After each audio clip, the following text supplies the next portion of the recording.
वर प्रदान है। आम के पल्लव में शंकर का आशीर्वाद। 11 आम के जो पत्ते जिस डाली में लगे होते हैं, वो डाली कोमल सी डाली, 11 टुकड़े महाराज एक कच्चे सूत से लपेटकर 11 बार उसका भाग, जब उसको लपेट लोगे इस तरह से इकट्ठा करके, आगे का जो भाग है 11 बार कच्चा सूत लपेटने के बाद जो भाग पीछे का आगे का कोई भी हो, उसको शहद में डुबाकर शिव जी को समर्पित कर दो। किस जगह पर रखना है? अशोक सुंदरी वाली जगह। अशोक सुंदरी की जगह जानते हो आप लोग, पहले भी आपको बताया है, आज फिर आपको वर्णन कर दें।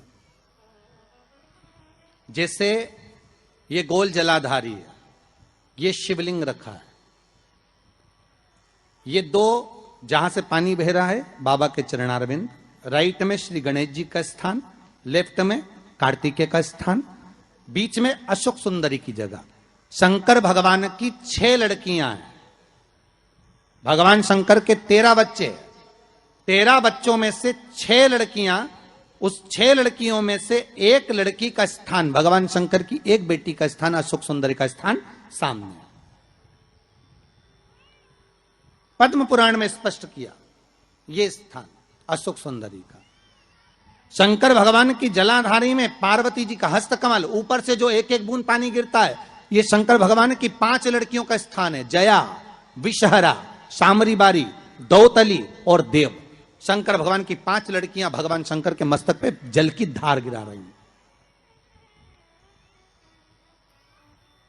बीच में जो अशोक सुंदरी का स्थान है महाराज, उस जगह पर शहद का मुख, जो शहद आपने भिंगोया है, उस शहद का मुख शंकर जी की ओर कर कर इसी चैत्र के महीने में, इन्हीं नवरात्रि में शंकर भगवान के उस अशोक सुंदरी की जगह पर शहद का भाग शिव जी की ओर रख दें।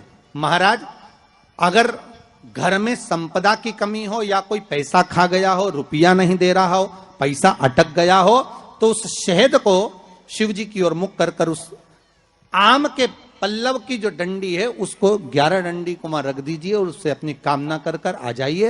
हो सके उस शहद में से थोड़ा सा शहद किसी रुमाल पर, किसी कपड़े में लगाकर उसको रख लीजिए। जिस व्यक्ति से पैसे लेना है, जिस व्यक्ति से पैसे मांग रहे हो, उससे एक बार जाकर मिल लीजिए, एक बार उसको खबर कर दीजिए। बाबा चाहेगा भोलेनाथ तो नवरात्रि में ही पैसा वापिस आ जाएगा, अगर शिव कृपा कर दे। ये बाबा की करुणा। आम का पल्लव कोई साधारण नहीं जिसको कलश के ऊपर रखा जाता है, शिव की कृपा। जिस आम के पेड़ पर स्वयं कामदेव चढ़कर भगवान शंकर के तीसरे नेत्र द्वारा जलकर भस्म हो जाते हैं, वो आम का पेड़ साधारण नहीं हो सकता।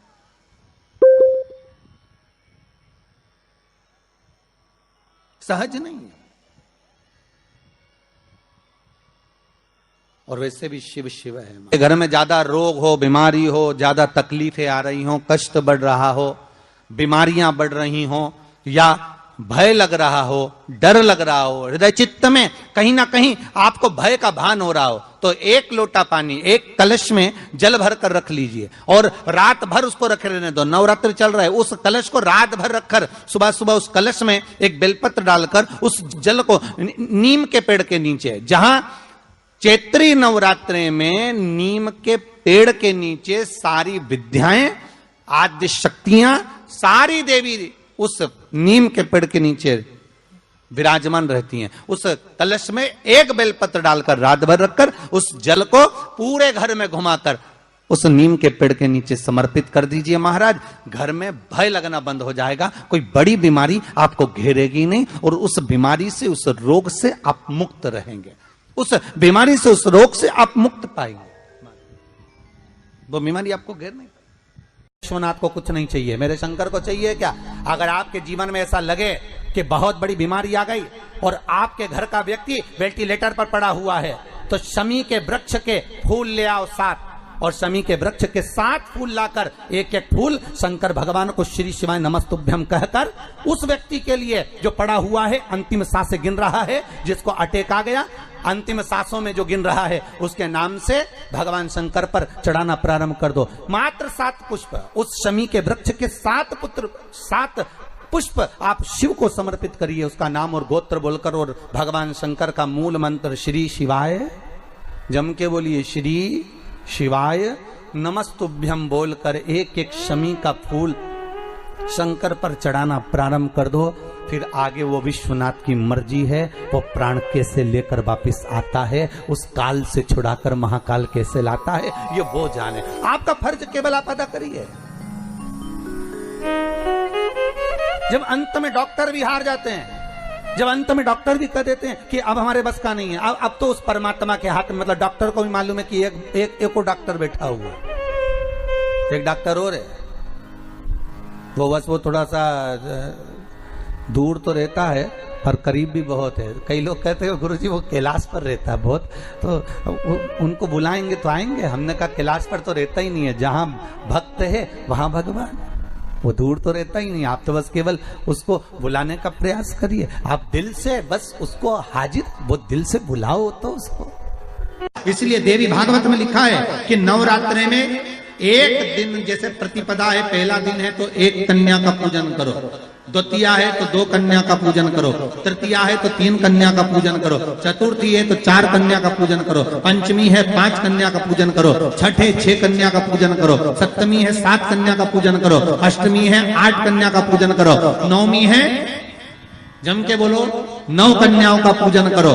और अगर इस तरह से आप पूजन नहीं कर सकते नवरात्रि में, तो 9 कन्याओं का पूजन एक साथ, या तो अष्टमी के दिन या नवमी के दिन कर दो, या मध्य में, बीच में भी आप कर सकते हो एक साथ। पर अगर आपकी कोई कामना है, आपकी कोई इच्छा है, मालूम पड़े, जैसे कई लोग कहते हैं कि हमारी इच्छा है, हमारी वो मकान नहीं बिक रहा, या हमारी वो जमीन नहीं खरीदी जा रही, या हमारी कोई कंपनी नहीं डल रही, या हमारे काम में ये अड़चन आ रही है, तो नवरात्रि में, 4 नवरात्रि में से किसी भी नवरात्रि में आप नियम बना लो कि एक कलश की स्थापना कर कर एक दिन में एक कन्या का पूजन कर कर उसको भोजन कराना, लाल वस्त्र देना, लाल चुनरी देना, दूसरे दिन में 2 कन्याओं का पूजन कर कर लाल वस्त्र ओढ़ाना, लाल चुनरी देना, तीसरे दिन में 3, चौथे दिन में 4, 5वें दिन में 5, ऐसे 7-9 दिन तक एक एक कन्याओं के क्रम को बढ़ाते बढ़ाते बढ़ाते बढ़ाते आप उस पूजन का विधान प्रबल कर सकते। क्या मैं नवरात्रि में अगर मान लो कोई साधना करना हो तो कौन सी साधना करना चाहिए? हम किसकी आराधना करें? हम 9 दिन तक किसकी साधना करें? तो अगर बन सके तो देवी भागवत में सबसे सुंदर साधना यही है कि हम एक दिन में एक कन्या के चरण धोकर पूजन कर कर उस कन्या को भोजन कराकर उसका स्मरण करें। हाँ, ये जरूर है अभी कोरोना महामारी चल रही है तो इस नवरात्रि में भले ना करें, पर आगे की नवरात्रि में जब नवरात्रि अच्छे रहे, कोरोना से मुक्त रहे, तब आप किसी कन्या को एक दिन में 1, 2 दिन में 2, 3 दिन में 3, 4 दिन में 4, 5 दिन में 5, ऐसे नवरात्रि 4 बार जो नवरात्रि आती, किसी भी नवरात्रि में आप स्मरण कर उसका फल मिलेगा।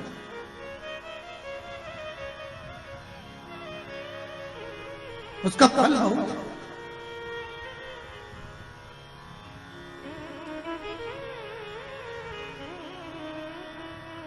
जैसे बेलपत्री का किया गया दान छिन्न नहीं माना गया। किस चीज का दान? जम के बोलिए जरा। बेलपत्री। बेलपत्री का किया गया दान छिन्न दान नहीं है, समाप्ति नहीं होती। बेलपत्री अगर आपने कोई आपसे कहा जी तुम्हारे यहाँ बेलपत्री लगी है, जरा 8-10 दे दोगी क्या? बिल्कुल। और उससे कहो बेलपत्र तू मत तोड़, हम तोड़ कर देते, और अपने हाथ से बेलपत्र निकाल कर उसको दो दान। ये छिन्न दान नहीं है, ये समाप्त नहीं होता। ये बेलपत्र का दान अविरल दान बढ़ता है।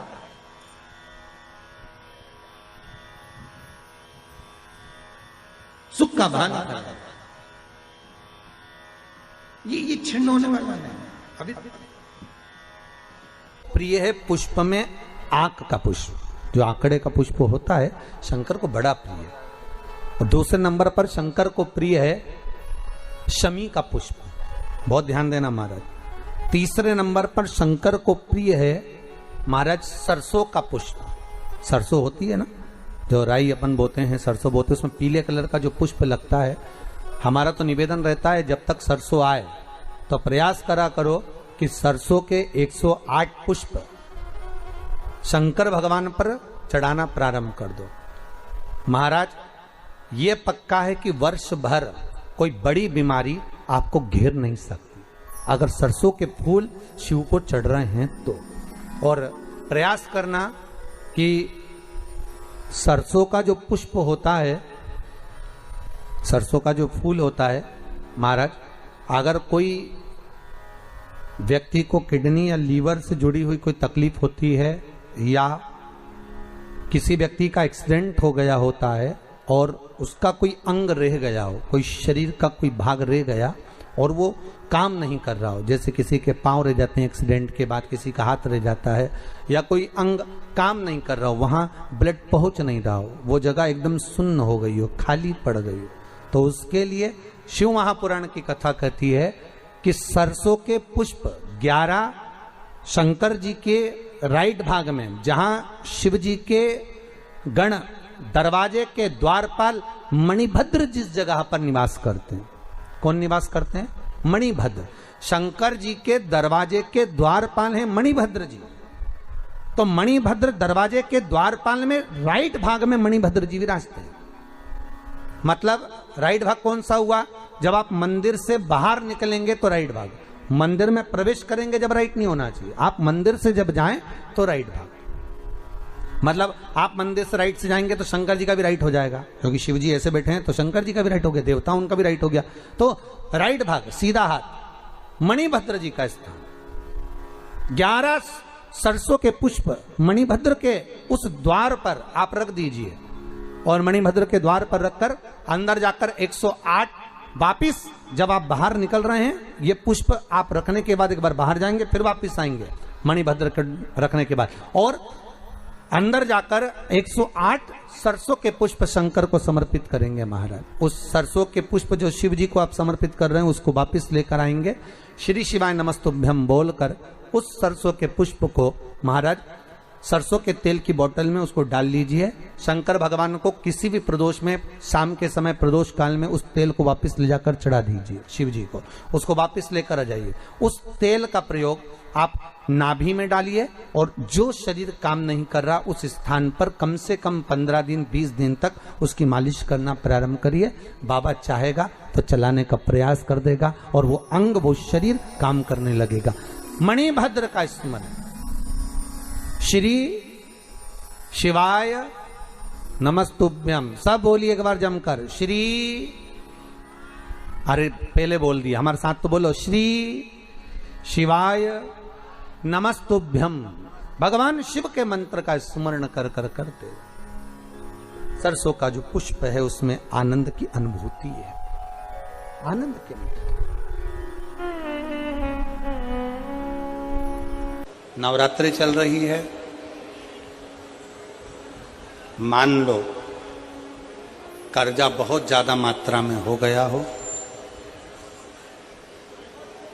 पीक अच्छी नहीं आई हो, फसल अच्छी नहीं आई हो, बहुत टेंशन की जिंदगी अगर चल रही हो, बहुत चिंता ग्रसित कर रखी हो और ऐसा लग रहा है कि पैसे की आवक कहीं से नहीं है और टेंशन बढ़ता जा रहा है, तो ये नवरात्रि जब पूर्ण हो तो दशमी जब तिथि आए, 9 दिन पूरे होने के बाद जब दसवीं तिथि आए, दसवीं दशहरा, चैत्र का जो दशहरा, नवरात्रि पूर्ण होने के बाद में जो दशमी तिथि आए,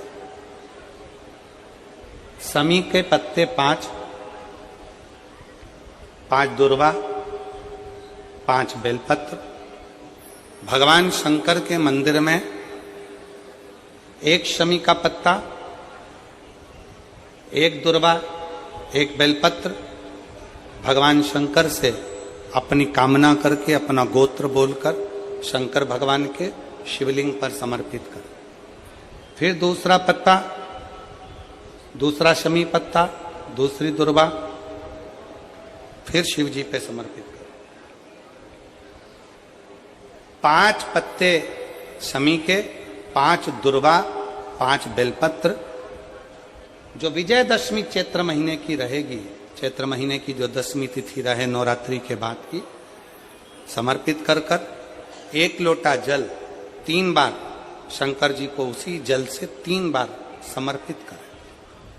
अपनी कामना कर कर चढ़े हुए जल का भाग थोड़ा सा लेकर आए, घर के दरवाजे पर, व्यापार के स्थान पर उसका सिंचन करें और हृदय से बाबा से प्रार्थना करें, बाबा तेरे भरोसे हैं, बहुत चिंता है, बहुत टेंशन है, कर्जा बहुत है, दुख बहुत है, व्यापार चल नहीं रहा, तुझे समान। हमारा विश्वास कहता है 3 महीने के अंदर जहां भी कथा होगी वहां आपका खुद का पत्र आकर आप लिखकर भेजोगे कि मेरे बाबा ने मेरा हाथ पकड़ा, मेरे शिव ने साथ दिया।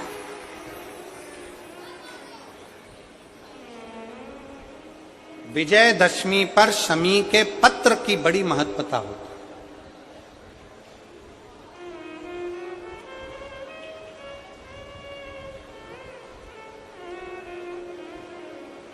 और नवरात्रे के बाद में जो विजयदशमी आती है उस दशमी की बड़ी महत्वता होती है। धन की कामना के लिए, कार्य सिद्धता के लिए, भगवान शिव की अविरल भक्ति को प्राप्त करने के लिए शमी पत्र मूल होता है। मूल।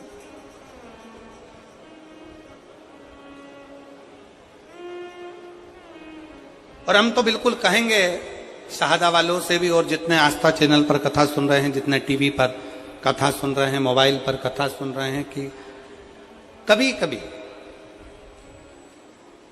2 स्थान पर दीप लगाने में पीछे मत हटो। पहला,